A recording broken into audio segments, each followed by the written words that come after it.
The technical attributes of consumption function. Attributes means concept or ideas. தமிழில் வந்து நம்ம கருத்துக்கள்னு சொல்லலாம். என்னென்ன டெக்னிக்கல் ஆட்ரிபியூட்ஸ்லாம் கன்சப்ஷன் ஃபங்க்ஷனில் இருக்குது அப்படிங்கிறத இப்போ நம்ம டிஸ்கஸ் பண்ண போகிறோம் ஸ்டூடெண்ட்ஸ்.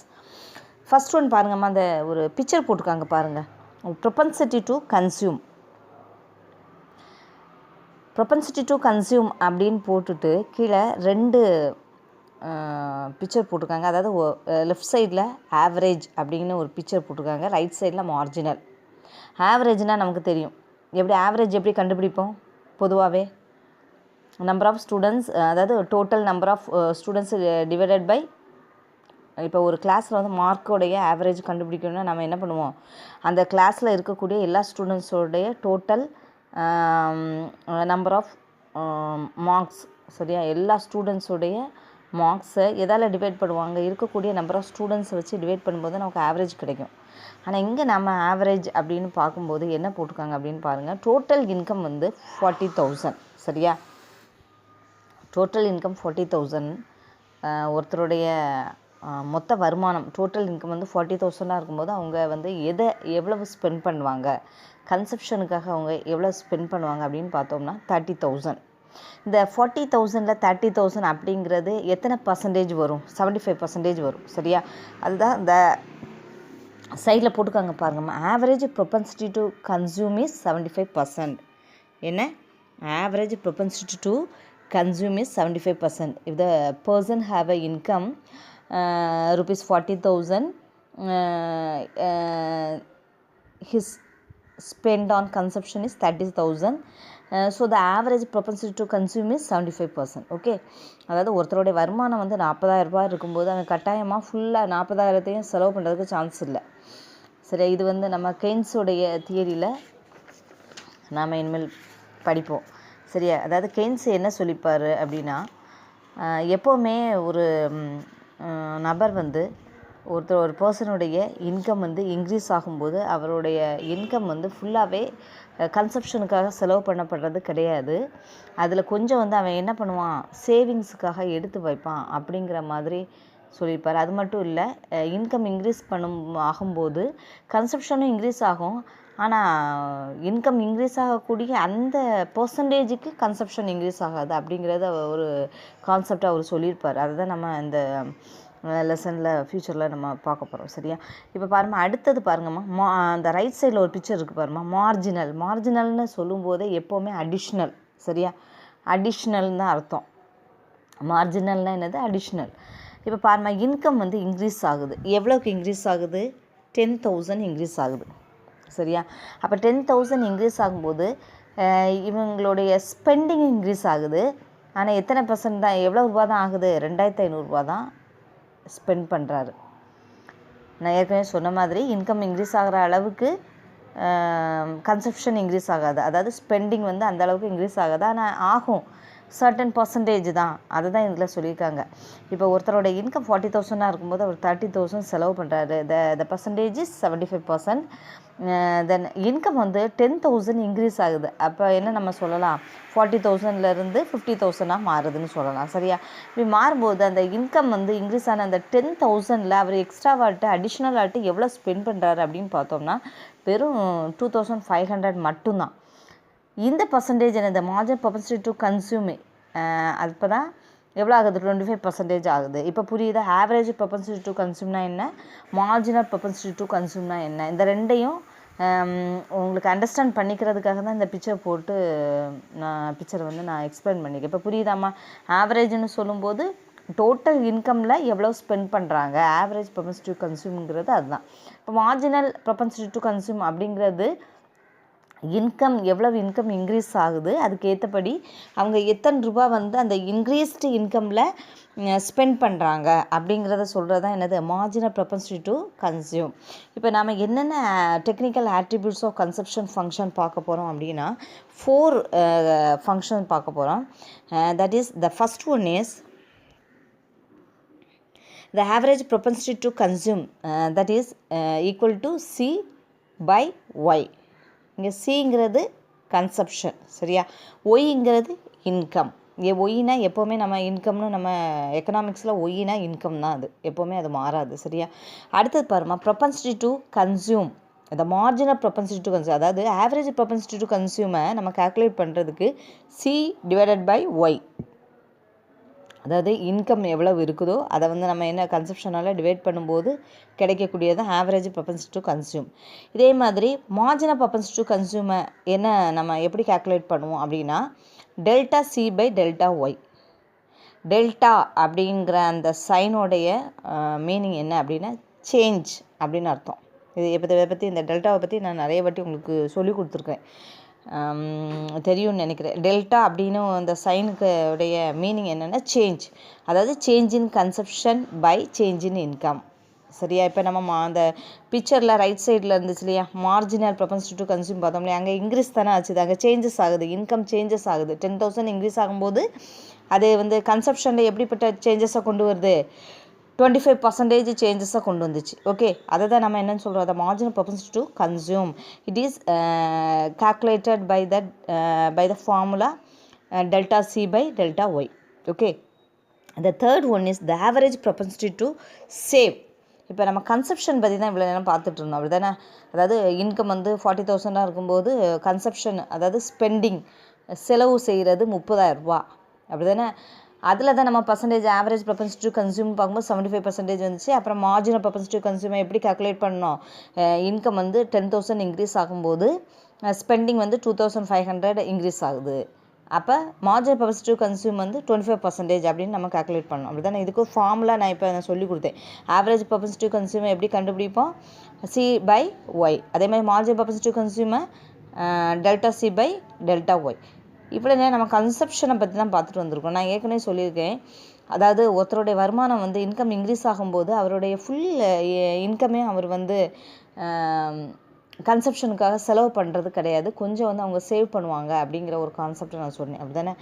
இதுலேயே வந்து இதே மாதிரியே கன்சப்ஷன் மாதிரியே the average propensity to save வருது. இதை எப்படி நம்ம கால்குலேட் பண்ணணும், S/Y. அது இன்கம் எவ்வளவோ அதில் எவ்வளோ சேவ் பண்ணுறாங்க அப்படின்னு பார்க்குறது ஆவரேஜ் ப்ரொபன்சிட்டி டு சேவ். அதே மாதிரி மார்ஜினல் ப்ரொபன்சிட்டி டு சேவ்னு வருது. இதுவும் அதே மாதிரி ஃபார்முலா தான், டெல்டா S/ΔY. சரி, இனி ஒவ்வொரு கான்செப்டையும் நாம் கொஞ்சம்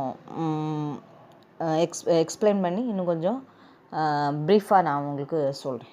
இப்போ பாருங்கம்மா, ஃபஸ்ட்டு ஒன் வந்து the average propensity to consume.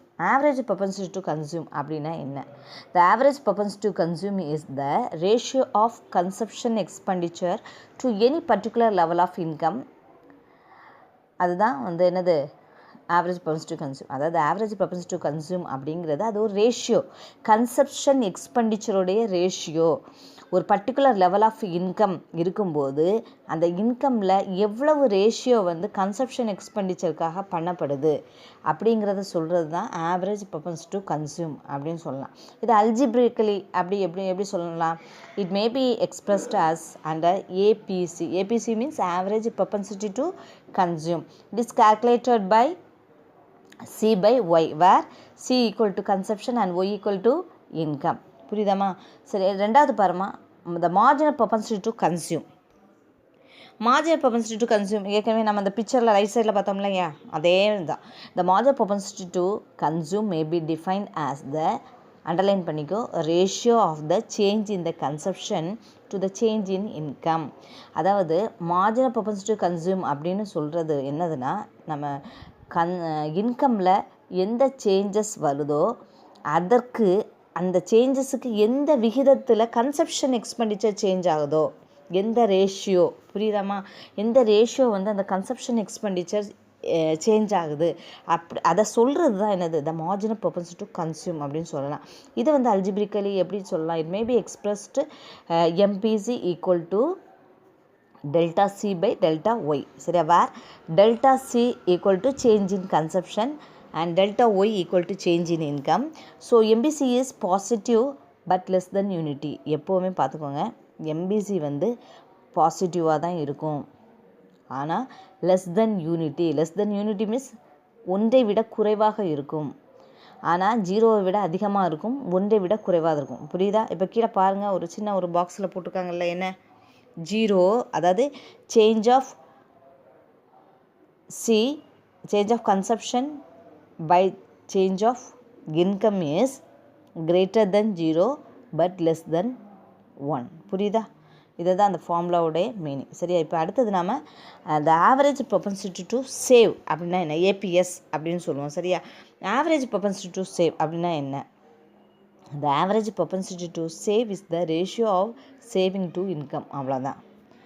Average propensity to save அப்படின்னா என்ன, இன்கமில் எந்த ரேஷியோ வந்து சேமிக்கப்படுதோ, எந்த விகிதம் வந்து எவ்வளவு அமௌண்ட் வந்து சேவுக்கு போகுதோ அதுதான் ஆவரேஜ் propensity to save அப்படின்னு சொல்லுவோம். சரியா? இந்த ஏபிஎஸ்ங்கிறது, APS is the quotient obtained by dividing the total saving by the total income. அதாவது இந்த ஏபிஎஸ் அப்படின்னு சொல்கிறோம்ல, இது வந்து கியூஷியன்ட்னு சொல்லலாம். எதோட கியூஷியன்ட்னு சொல்லலாம்? இதை எப்படி அப்டைன் பண்ணப்படுது அப்படின்னா, எப்படி பெறப்படுது அப்படின்னா, by dividing the saving by the total income. அதாவது எவ்வளவு டோட்டல் சேவிங் இருக்குதோ, மொத்த சேமிப்பை வந்து என்ன பண்ணுறோம், மொத்த இன்கம்மால் வகுக்கும்போது, டிவைட் பண்ணும்போது கிடைக்கக்கூடிய அந்த வருவாய் இருக்கு இல்லையா, அந்த இன்கம் தான் என்னன்னு சொல்லலாம், நாம் ஏபிஎஸ்ன்னு சொல்லலாம். இதை வந்து வேறு வகையில், in other words it is the ratio of total savings to total income. இது என்னது, வேறு ஒரு வகையில் எப்படி நம்ம சொல்லலாம், டோட்டல் இன்கமுக்கும் டோட்டல் சேவிங்ஸுக்கும் இடையே இருக்கக்கூடிய அந்த ரேஷியோ தான். இதை மேத்தமெட்டிக்கலி நம்ம எப்படி சொல்லலாம், it can be express algebraically in the form of equation as under APS equal to S by Y. எஸ்னா சேமிப்பு, அதாவது என்ன, சேவிங்ஸ். எஸ்னா என்னது, சேவிங்ஸ் தான். ஒய்னா இன்கம். சரியா? அடுத்தது பாருமா, the marginal propensity to save, அதாவது எம்பிஎஸ். இதில் வந்து நம்ம என்ன, டோட்டல் இன்கமில் டோட்டல் சேவிங்ஸ் எவ்வளவுன்னு பார்த்தோம், அப்படி தானே? ஆனால் அந்த இறுதிநிலை, அதாவது மார்ஜினல்னு சொல்கிறது இறுதிநிலை அல்லது அடிஷ்னல்னு சொல்லலாம். சரி, அந்த மார்ஜினல் propensity to சேவ் வந்து நம்ம எப்படி சொல்லலாம்னா, அங்கே சேஞ்சஸ் அப்படின்னு வரும். மார்ஜினல்னு சொன்னாலே அங்கே சேஞ்ச் அப்படிங்கிற ஒரு வேர்டு வந்துடும். சரியா? எந்த அளவு ரேஷியோ வந்து இன்கம் சேஞ்ச் ஆகுதோ, அதுக்கு ஏற்றபடி எந்த அளவு சேவிங்ஸில் சேஞ்சஸை கொண்டு வருதோ, அந்த சேஞ்சஸ் வந்து எந்த அளவுக்கு சேவிங்ஸில் வருதோ அதை தான் நம்ம என்னென்னு சொல்கிறோம், மார்ஜினல் propensity to சேவ் அப்படின்னு சொல்லலாம். பாருமா, இப்போ marginal propensity to save is the ratio of change in savings to a change in income. அவ்வளோதான். எந்த ரேஷியோ வந்து சேவிங்ஸில் சேஞ்ச் ஆகுதோ அந்த இன்கம் சேஞ்சஸுக்கு, அதை தான் நம்ம என்ன சொல்கிறோம், இன்கம் சேஞ்ச் ஆகிறதுக்கு ஏற்றபடி எந்த அளவுக்கு சேஞ்சஸ் வந்து சேவிங்ஸில் வருதோ அதை தான் மார்ஜினல் propensity to சேவ் அப்படின்னு சொல்கிறோம். சரியா? எம்பி இஸ் அப்டைன்டு, இதை எப்படி அப்டைன்டு மீன்ஸ் பெறுவது. சரியா? MP is obtained by dividing change in savings by change in income.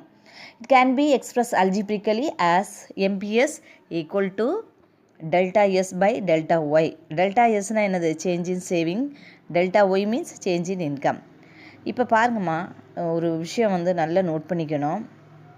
இந்த marginal propensity to consume plus marginal propensity to save, அதாவது MPC plus MP is equal to 1. சரியா? இப்போ இந்த ரெண்டையும் ஆட் பண்ணும்போது தான் அது 1க்கு ஈக்குவலாக வரும். இது நல்லா புரிஞ்சு வச்சுக்கணும் மைண்டில் எப்போவுமே. சரியா? அதாவது MPC plus MPS equal to 1. இந்த ரெண்டையுமே ஆட் பண்ணும்போது அது ஒன்றுக்கு ஈக்குவலாக வரும். இப்போ எம்பிஎஸ் எப்படி கண்டுபிடிக்கலாம், MPS equal to 1 minus MPC, எவ்வளோ தானே? அதாவது எம்பிசியையும் எம்பிஎஸ்ஸையும் ஆட் பண்ணும்போது அது ஈக்குவல் டு 1 ஆகும். இப்போ எம்பிஎஸ் எப்படி கண்டுபிடிப்போம், இப்போ 1 மைனஸ் எம்பிசினா என்னது, எம்பிஎஸ். இதே நேரத்தில் எம்பிசி எப்படி கண்டுபிடிக்கலாம், 1 மைனஸ் எம்பிஎஸ். முடிஞ்சுதா? எம்பிஎஸ் கண்டுபிடிக்கணும்னா 1லேருந்து எம்பிசியை மைனஸ் பண்ணணும். எம்பிசி கண்டுபிடிக்கிறதுக்கு 1லேருந்து எம்பிஎஸ்ஸை மைனஸ் பண்ணணும். சரியா? Generally the average that is APC is expressed in percentage and the MPC in fraction. புரிஞ்சுக்கோங்க, அண்டர்லைன் பண்ணிக்கோங்க. எப்போவுமே ஏபிசியை வந்து எப்படி எக்ஸ்ப்ரெஸ் பண்ணுவோம், பர்சன்டேஜ். ஆனால் எம்பிசி என்னது வரும், ஃப்ராக்ஷனாக வரும். புரியுதாம்மா?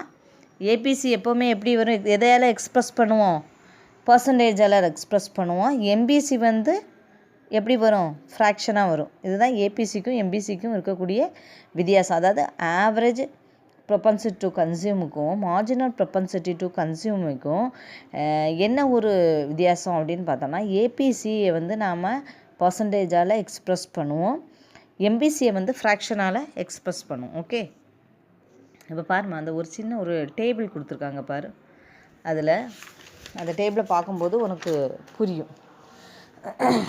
இப்போ ஃபஸ்ட்டு டேபிள் பாரு, இன்கம் இருக்குது, அதுக்கப்புறமா ஃபஸ்ட் காலம் இன்கம், அப்புறம் consumption, average propensity to consume பர்சன்டேஜில் இருக்குது, average propensity to save percentage, அப்புறம் எம்பிசி வந்து எப்படி இருக்குது அதோட ஃபார்முலா போட்டிருக்காங்க, எம்பிஎஸ்க்குள்ளே ஃபார்முலாவும் போட்டிருக்காங்க. சரியா? இப்போ பாருமா, இன்கம் வந்து 120 இருக்கும்போது, இது வந்து நம்ம ஏற்கனவே அந்த டேபிள் நான் சொல்லி கொடுத்தேன் இல்லையா, பேஜ் நம்பர் 53 இருக்குது பாருங்கள், அந்த டேபிள் படி தான் இந்த அதை பேஸ் பண்ணி தான் இந்த டேபிள் போட்டிருக்காங்க. சரியா? இப்போ இன்கம் வந்து 120 ருபீஸாக இருக்கும்போது கன்சப்ஷனும் 120. ஏன்னா அவன்கிட்ட ரூபாவே இல்லாத ஒரு நேரத்தில் அவனுடைய இன்கம் இன்க்ரீஸ் ஆகும்போது அவன் ஃபுல்லாகவே எதுக்கு தான் ஸ்பெண்ட் பண்ணுவான், அவனுடைய இன்க்ரீஸ்டு இன்கமாக இருந்தாலும் சரி, எதாக இருந்தாலும் சரி, டோட்டல் இன்கம் முழுவதுமே அவன் வந்து அவனுடைய கன்சப்ஷனுக்கு தான் செலவு பண்ணுவான். சரியா? ஸோ இங்கே வந்து ஆவரேஜ் ப்ரொபன்சிட்டி டு கன்சியூம் எவ்வளோ வரும், அதை கண்டுபிடிக்கிறதுக்கு C/Y அது ஃபார்முலா, அப்படி தானே? அப்போ C/Yனா என்னது, கன்சப்ஷன் 120, அதுக்கப்புறமா இன்கமும் 120. So 120 divided by 120 into 100 equal to 100. அப்போ 100% வந்து அந்த ஏபிசி ஆகுது. ஆவரேஜ் ப்ரொபன்சிட்டி டு கன்சியூம் என்ன ஆகுது, 100% ஆகுது. அதே நேரத்தில் ஏபிஎஸ் பாருங்கள், அங்கே ஏபிஎஸ் சேவிங்ஸ் ஒன்றுமே இல்லை, அப்படி தானே? 120 ருபீஸ் அவனுக்கு இன்கம் வந்துச்சுன்னா கன்சப்ஷனுக்கு அவன் செலவு பண்ணுறது எவ்வளோ, 120 தான். அப்போ சேவிங்ஸ் வந்து 0 தான். இப்போ ஏபிஎஸ் நம்ம எப்படி கண்டுபிடிக்கும், ஃபார்முலா வந்து S/Y. இங்கே எஸ் வந்து 0, ஒய் வந்து 120.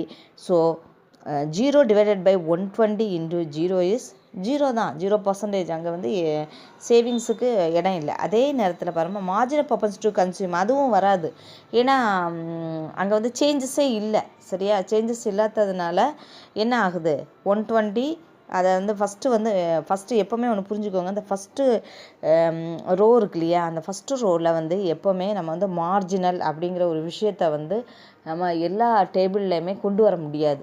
ஏன்னா சேஞ்சஸ்ன்னு வரும்போது அது அடுத்த ரோவில் உள்ள இதை வச்சு தான், டிஃப்ரெண்ட்டை வச்சு தான் நம்ம இந்த மார்ஜினலை சொல்ல முடியும். சரியா? ஸோ இந்த marginal propensity to consume and marginal propensity to save வந்து கண்டுபிடிக்க முடியாது ஃபஸ்ட்டு ரோவில். செகண்ட் ரோ பாருங்கம்மா, 120 இருந்த இன்கம் வந்து இன்க்ரீஸ் ஆகுது, 180 இன்க்ரீஸ் ஆகுது. இங்கே என்ன நடக்குது, 180 ருபீஸில் வந்து அவ்வளவும் செலவு பண்ணப்படலை, அதாவது எக்ஸ்பெண்டிச்சர் வந்து அவ்வளோவா ஆகலை. ஸ்பெண்ட் ஆன் கன்சப்ஷன் வந்து 170 ருபீஸ் தான். ஸோ இங்கே என்ன ஆகுது, 10 ரூபாய் சேவ் ஆகுது, அப்படி தானே?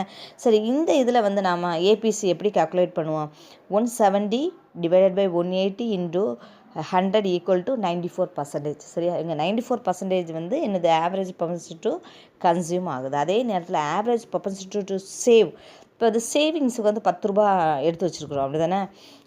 அந்த 10 ரூபா, அப்போ 10 ருபீஸ், அப்போ 10 டிவைடட் பை 180 இன்டு 100 என்ன வரும் பாருங்கள், அதாவது 180 ருபீஸில் என்ன ஆகுது, 180ல் 10 ருபீஸை வந்து இதை இப்போ நம்ம கால்குலேட் பண்ணுவோம்.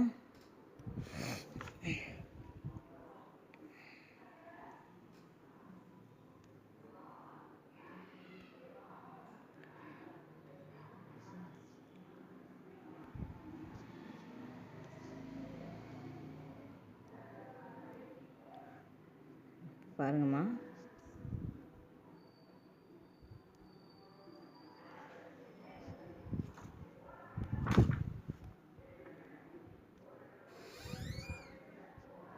இப்போ 10 டிவைடட் பை 180 சரியா, இன்டு 100 இருக்குது. சரியா? இப்போ நம்ம என்ன பண்ணலாம், இப்போ இந்த ஜீரோவும் இந்த ஜீரோவும் போயிடும். சரியா? அப்போ என்னாகும், 100 10 இன்ட்டு 10 100 தானே, 100 இன்ட்டு 18. இதில் இருந்து தான் என்னது பர்சன்டேஜாக நம்ம சொல்லலாம். சரியா? இதுதான் என்னது பர்சன்டேஜாக நம்ம ஏபிஎஸ்ஸை நம்ம சொல்ல முடியும். ஏபிஎஸ்ஸை வந்து எப்போவுமே எப்படி வரும், எப்படி எக்ஸ்ப்ரெஸ் பண்ணுவோம் ஏபிஎஸ்ஸை, ஏபிஎஸ்ஸை வந்து எக்ஸ்ப்ரெஸ் பண்ண போடல. ஆக்சுவலாக வந்து ஏபிசி வந்து தான் எக்ஸ்ப்ரெஸ் பண்ண பர்சன்டேஜில் எக்ஸ்ப்ரெஸ் பண்ணுவோம். அப்புறம் எம்பிசியை வந்து ஃப்ராக்ஷனில் எக்ஸ்ப்ரெஸ் பண்ணுவோம் அப்படின்னு சொல்லிட்டு நான் ஆல்ரெடி உங்களுக்கு சொல்லியிருந்தேன். அப்படி தானே? ஓகே, இப்போ பாருங்கம்மா, அடுத்தது பர்சன்டேஜ் அப்படின்னு பார்க்கும்போது ஒரு நிமிஷம் நான் வந்து இதை எரேஸ் பண்ணிக்குவோம்.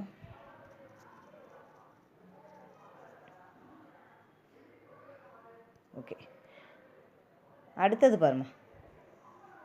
இப்போ எம்பிசின்னு சொல்லும்போது change of income divided by change of Y, அப்படி தானே? இங்கே சேஞ்சஸ் எவ்வளோ வந்திருக்குது பாரு. ஃபஸ்ட்டு வந்து 120 இருந்த இன்கம் வந்து 180 மாறி இருக்குது, அப்படி தானே? அப்போ 180க்கும் 120க்கும் என்ன டிஃப்ரெண்ட் இருக்குது? 60 rupees டிஃப்ரெண்ட் வருது. அப்போ சேஞ்ச் ஆஃப் இன்கம் வந்து இங்கே எவ்வளோ வரும்? 60 rupees. சரி, கன்சப்ஷன் எவ்வளோ சேஞ்சஸ் ஆகிருக்குது? 120 இருந்தால் கன்சப்ஷன் 170 மாதிரி இருக்குது. So the different is 50. So 50 divided by 60 equal to என்ன வரும்? 0.83. இங்கே ஃப்ராக்ஷனாக தான் வரும், சரியா? அதே மாதிரி எம்பிஎஸ் என்ன வரும்? Change of S divide by change of Y. அதாவது சேஞ்ச் ஆஃப் எஸ் மீன்ஸ் இங்கே என்ன வருது? ஏற்கனவே எவ்வளோ வந்துச்சுக்குமா? 10 rupees வந்திருக்கு, சரியா? இங்கே 10. அப்போ 10 டிவைடட் பை ஏன்னா ஒரு சேஞ்ச் ஆஃப் இன்கம் எவ்வளோ வருது? 60. ஸோ த பர்சன்டேஜ் இஸ் 0.17 வரும், சரியா? ஓகே, இதுதான் வந்து இந்த ஏபிசி எம்பிசி தென் ஏபிஎஸ் எம்பிஎஸ் கண்டுபிடிக்கக்கூடிய ஃபார்முலா, சரியா? இது வந்து நம்ம தெரிஞ்சு வச்சுக்கிட்டா போதும். இதை வந்து நமக்கு அதாவது என்ன சொல்ல, இது சம்மா வந்து நமக்கு கொடுக்க மாட்டாங்க. இதே நம்பர் தான் வரும். இந்த ஷெட்யூல் போட்டாலும் நம்ம இதே நம்பரை கால்குலேட் பண்ணி இதே அப்படியே எழுதுகிற மாதிரி தான் வரும், சரியா? சரி, இனிமேல் அடுத்தது வந்து நம்ம கெய்ன்ஸுடைய சைக்கலாஜிக்கல் லா ஆஃப் கன்சப்ஷன் அதை வந்து பார்க்க போகிறோம். அதாவது கெய்ன்ஸுடைய சைக்கலாஜிக்கல் லா அப்படின்னு சொல்லும்போது நான் ஏற்கனவே சொல்லியிருந்தேன். கெய்ன்ஸ் வந்து ஒரு கான்செப்ட் சொல்லியிருப்பார். அதாவது இன்கம் வந்து ஒரு பர்சனுக்கு இன்க்ரீஸ் ஆகும்போது கன்சப்ஷனும் இன்க்ரீஸ் ஆகும். ஆனால் எந்த அளவுக்கு இன்க்ரீஸ் ஆகும் அப்படின்னா, இன்கம் இன்க்ரீஸ் ஆகிற அளவுக்கு கன்சப்ஷன் இன்க்ரீஸ் ஆகாது. ஆனால் அதை விட குறைவாக தான் ஆகும். இன்க்ரீஸ் ஆகும் கன்சப்ஷன், அந்த இன்கம் இன்க்ரீஸ் ஆகக்கூடிய அந்த லெவலுக்கு இன்க்ரீஸ் ஆகாது அப்படிங்கிற ஒரு கான்செப்டை தான் அவர் சொல்லியிருக்கார். சரி, இதை பற்றி நம்ம என்னென்னு பார்ப்போம். பாருங்கம்மா, Keynes psychological of consumption. Keynes propounded the fundamental psychological of consumption which forms the basis of consumption function. அதாவது கெய்ன்ஸ் வந்து ஒரு ஃபண்டமெண்டல் சைக்கலாஜிக்கல் ஆஃப் கன்சப்ஷனை வந்து கன்சப்ஷன் ஃபங்க்ஷனை பேஸ் பண்ணி ஃபார்ம் பண்ணியிருக்காரு. அது மட்டும் இல்லை, he stated that the fundamental psychological law upon which we are entitled to depend with great confidence both prior from our knowledge of human nature and form the detailed facts of experience is that men are disposed as a rule and on average to increase their consumption as their income increases, but not by as much as increase in their income. அதாவது Cairns என்ன அவருடைய லா படி பேசிக்காக மனிதன் வந்து அவனுடைய previous experience அப்புறம் ஒரு நல்ல ஒரு ப்ரீஃபான ஃபேக்ட்டு இதையெல்லாம் பேஸ் பண்ணி அவன் ஒரு நல்ல ஒரு கான்ஃபிடென்ட்டோட அவனோட இன்கம்மை வந்து இன்க்ரீஸ் பண்ணுறான். அந்த இன்கம் இன்க்ரீஸ் பண்ணும்போது அவனுடைய கன்சப்ஷனும் இன்க்ரீஸ் ஆகுது. ஆனால் அவனுடைய இன்கம் வந்து இன்க்ரீஸ் ஆகிற அளவுக்கு அந்த கன்சப்ஷன் இன்க்ரீஸ் ஆகாது. அதை தான் இந்த டெஃபினேஷனில் அவர் சொல்லியிருக்காரு. இப்போ திருப்பி இந்த டெஃபினேஷனை ரீட் பண்ணுற பாருமா. த fundamental psychological law upon which we are entitled to depend with great confidence both prior from our knowledge of human nature and from the detailed facts of experience is that men are disposed as a rule and on the average to increase their consumption as their income increases, but not by as much as the increase in their income. புரியுதா? அது என்ன சொல்லியிருக்காரு? அதாவது இந்த psychological லா படி, psychological அப்படின்னு சொன்னால் உளவியல்னு சொல்லலாம், சரியா? சைக்கலாஜிக்கல் லானா உளவியல் விதின்னு சொல்ல முடியும், அதுதான் தமிழ் மீனிங். சைக்கலாஜிக்கல் லா படி அதை வந்து என்ன ஆகுதுன்னா, மனிதன் என்ன பண்ணுறான், ஹியூமன், அதாவது நாம் என்ன பண்ணுறோம், நம்மளுடைய ப்ரீவியஸ் எக்ஸ்பீரியன்ஸ் அப்புறமா ஏற்கனவே இருக்கக்கூடிய அந்த ஃபேக்ட்ஸு, நல்ல ஒரு ப்ரீஃபான ஃபேக்ட்ஸ், இதெல்லாம் நாம் அதை பேஸ் பண்ணி நம்ம என்ன பண்ணுறோம், நல்ல ஒரு கான்ஃபிடென்ட்டோட நம்ம உழைக்கிறோம் சரியா, உழைச்சி அதுலேருந்து நமக்கு வருவாய் வந்து அதாவது இன்கம் வந்து இன்க்ரீஸ் ஆகுது. இந்த இன்கம் ஒன்று புரிஞ்சுக்கோங்கம்மா, இவர் ஏன் இந்த இன்கம் வந்து இன்க்ரீஸ் பண்ணுறதை இப்படி சொல்கிறாருன்னா, நல்ல ஒரு முறையில் தான் இன்கம் இன்க்ரீஸ் ஆகணும் அப்படிங்கிற ஒரு கருத்தை வந்து இன்டெரக்டாக சொல்கிறாரு. அதாவது ஹியூமன் வந்து என்ன பண்ணுறான், தன்னோட ப்ரீவியஸ் எக்ஸ்பீரியன்ஸையும் நல்ல ஒரு உண்மையையும் பேஸ் பண்ணி தான் அவன் என்ன பண்ணுறான், கான்ஃபிடென்ட்டோட இன்கம்மை இன்க்ரீஸ் பண்ணுறான். புரியுதா? அதனால தான் அவர் வந்து இன்கம் இன்க்ரீஸ் ஆகும்போதுனா எப்படி வேணாலும் இன்க்ரீஸ் ஆகலாம், அப்படி தானே? லீகலாகவும் இல்லீகலாக கூட இன்கம் வந்து ஒருத்தருக்கு இன்க்ரீஸ் ஆகலாம். ஆனால் அவர் அதை சொல்லலை. என்ன சொல்கிறாரு, ஹியூமன் வந்து தன்னுடைய ப்ரீவியஸ் எக்ஸ்பீரியன்ஸ், அப்புறமா விரிவான நல்ல ஒரு ப்ரீஃபான ஃபேக்ட் இதெல்லாம் பேஸ் பண்ணி நல்ல ஒரு கான்ஃபிடென்ட்டோட இன்கம்மை இன்க்ரீஸ் பண்ணுறான். இந்த இன்கம் இந்த இன்க்ரீஸ் ஆகக்கூடிய இந்த இன்கம் வந்து இதன் மூலமாக அவன் என்ன செய்கிறான், அவனுடைய கன்சப்ஷனை வந்து இன்க்ரீஸ் பண்ணுறான். ஆனால் கன்சப்ஷன் வந்து அந்த இன்கம் இன்க்ரீஸ் ஆகிற அளவுக்கு இன்க்ரீஸ் ஆகாது அப்படிங்கிறது தான் இவருடைய கான்செப்ட். சரியா? அடுத்த பாருங்கம்மா, த லா implies that there is a tendency on the part of people to spend on consumption less than the full increment of income. அதாவது இந்த லா வந்து மனிதனுடைய அந்த ஹியூமனுடைய அந்த இன்கம் இருக்கு இல்லையா, அது வந்து இன்க்ரீஸ் ஆகக்கூடிய அந்த முழு அளவிற்கு, அதாவது ஃபுல் அந்த ஃபோர்ஸும், அதாவது எந்த அளவுக்கு எந்த ரேஷியோவில் அது இன்க்ரீஸ் ஆகுதோ அந்த ரேஷியோ வரை அவங்க வந்து செலவு செய்ய மாட்டாங்க அப்படிங்கிறத வந்து இது என்ன பண்ணுது, இம்ப்ளை பண்ணுது, எடுத்துரைக்கிறது. இம்ப்ளைஸ்னால் என்னது, எடுத்துரைக்கிறது. that there is a tendency on the part of the பீப்புளுடைய டெண்டன்சி அப்படி தான் இருக்குது. எப்படி இருக்குது, to spend on consumption less than the full increment of income. எந்த அளவுக்கு இன்கம் ஆகுதோ, இன்கமில் இன்க்ரிமெண்ட் ஆகுதோ அந்த அளவுக்கு அவன் செலவு பண்ணாமல் இந்த கன்சப்ஷனை கொஞ்சம் குறைச்சிக்கிறான். இன்க்ரீஸ் ஆகுது, ஆனால் இன்கம் இன்க்ரீஸ் ஆகிற அளவுக்கு ஆகலை. அப்படி தானே? சரி தானே? ஓகே. பொதுவாக நம்ம வீட்டில் வந்து நம்ம அப்பாவுடைய இன்கம் வந்து திடீர்னு இன்க்ரீஸ் ஆகுது. 40,000லேருந்து 50,000 ஆகும்போது 50,000 இன்க்ரீஸ் ஆகக்கூடிய 10,000ஐயும் செலவு பண்ண மாட்டோம். அப்படி தானே? அதில் கொஞ்சமாச்சும் சேவ் பண்ணணும்னு நினைப்போம். இது வந்து பேசிக்காக எல்லாருமே நேச்சுரலாக நினைக்கக்கூடிய ஒரு விஷயந்தான். அதுதான் வந்து இந்த சைக்கலாஜிக்கல் ஆஃப் கன்சப்ஷனில் கெய்ன்ஸ் சொல்லியிருக்காரு. சரியா? இப்போ பாருங்கம்மா, இன்கம் வந்து எப்படி இன்க்ரீஸ் ஆகுதுன்னு பாருங்கள். இன்கம் வந்து 2,000 இருக்குது. சரியா? 2,000 இருக்கும்போது கன்சப்ஷன் வந்து என்ன ஆகுது, ஒரு பொருள், இது வந்து சேர் இருக்குது, அது 2 பொருள்னு மென்ஷன் பண்ணுறதுக்காக தான், திங்ஸை சொல்லணும் இல்லையா, குட்ஸை சொல்லணுங்கிறதுக்காக தான் இங்கே 2 சேர் போட்டிருக்காங்க. சரியா? 2,000 இருக்கும்போது 2 பொருள் வாங்குறான். இன்கம் வந்து என்ன ஆகுது, இன்க்ரீஸ் ஆகுது. அப்படியே 20,000 மாறுது. சரியா? 20,000 மாறும்போது the consumption increases but not equal and to income increases. Consumption increase ஆகுது, 2 சேர் வாங்கின இடத்துல 2 பொருள் வாங்கின இடத்துல 3 பொருள் வாங்குறான். ஆனால் என்ன ஆகலை, இந்த 20,000 சேஞ்ச் ஆன மாதிரி அவனுடைய கன்சப்ஷன் சேஞ்ச் ஆகலை, இன்க்ரீஸ் ஆகலை. 2,000 இருக்கும்போது அவன் 2 பொருள் வாங்கினா, 20,000 ஆகும்போது 3 பொருள் வாங்குறான். அவ்வளோதான். சரியா? சரி, இந்த இதில் வந்து என்னென்ன அசம்ஷன்லாம் இதோடைய லாவில் இருக்குது அப்படிங்கிறத பார்ப்போம்.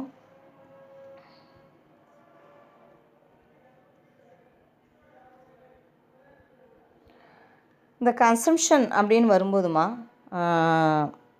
அவர் வித்தியாசமாட்டு ஒரு 3 அசம்ஷன் சொல்லியிருப்பார். அசம்ஷன் மட்டும் இல்லை, ப்ரொப்போசிஷன் ஆஃப் லான்னு இருக்குது. இதெல்லாம் வந்து நம்ம நெக்ஸ்ட்டு வீடியோவில் பார்க்கலாம். ஸ்டூடெண்ட்ஸ் ஏதாவது டவுட் இருந்துச்சுன்னா எனக்கு ஃபோன் பண்ணி கேட்கலாமா, நான் வந்து எக்ஸ்பிளைன் பண்ணுறதுக்கு ரெடியாக இருக்கிறேன். ஆனால் யாருமே ஃபோன் பண்ணி கேட்க மாட்டேங்கிறீங்க. எனக்கு என்ன டவுட் இருக்குதுன்னா, ஃபஸ்ட்லேருந்தே எல்லாருமே ஸ்கிப் பண்ணாமல் அந்த வீடியோ பார்க்குறீங்களா அப்படிங்கிற நிறைய டவுட் இருக்குது. ஸோ கிளாரிஃபை பண்ணுங்கள், ஃபுல்லாக ஸ்கிப் பண்ணாமல் பார்க்குறோம் அப்படிங்கிறத கிளாரிஃபை பண்ணுங்கம்மா வீடியோ பார்த்துட்டு. Okay, thanks students.